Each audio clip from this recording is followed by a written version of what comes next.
Akwai wani bawan Allah da na sani, ina respect ɗin bawan Allah nan sosai da sosai tun ban kai haka wayo ba. Na san shi a matsayin mutum honest and hardworking mutum wanda duk abin da aka ce yana daidai gwargwado kwatanta. Ya je ya sai filaye a irin wanda ake kira improper development ɗin nan da wanda maybe babu proper approval da document a kansu. Ba shi da takardu ko in ce irinsa suna da yawa wanda suka siya ba su da takardu. Kuma sai aiki ya biyo, aikin ma ba na state government ba ne, aikin federal government ne.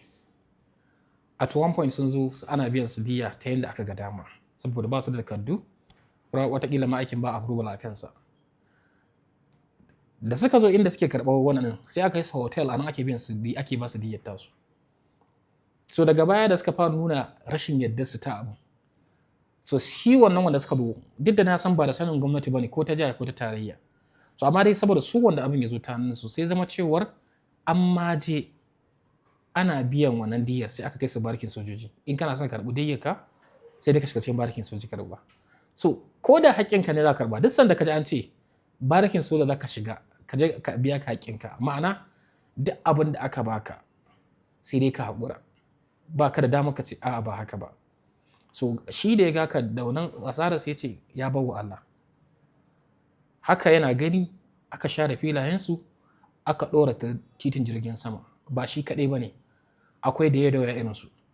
Already yanzu wannan abin ya kashe masa jiki yana kallon anya kwashi zai ƙarasa kuɗinsa da sai fili ko wani abu saboda in ma ya siya gashi bai sani ba kawai gobe zai a ce. So yana ɗaya daga cikin abin da yawanci ake faɗa.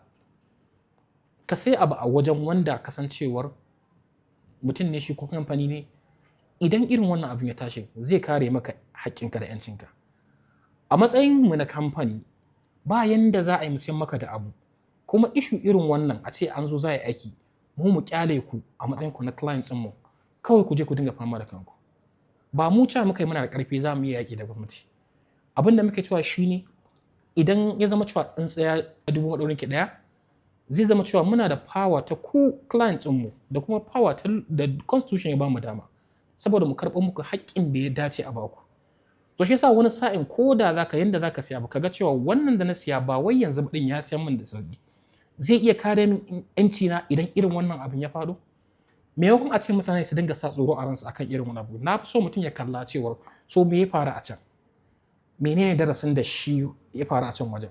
Ta yaya zan kare kaina? So irin wa'in abun ya fi ni a nan abin da nake karfafa mutane gwiwa akai kenan. Maimakon ka sa tsoro saboda ya faru akan wancan zai iya faru akan ɗan adam ne kuma rayuwa yin ta ake zai iya faruwa.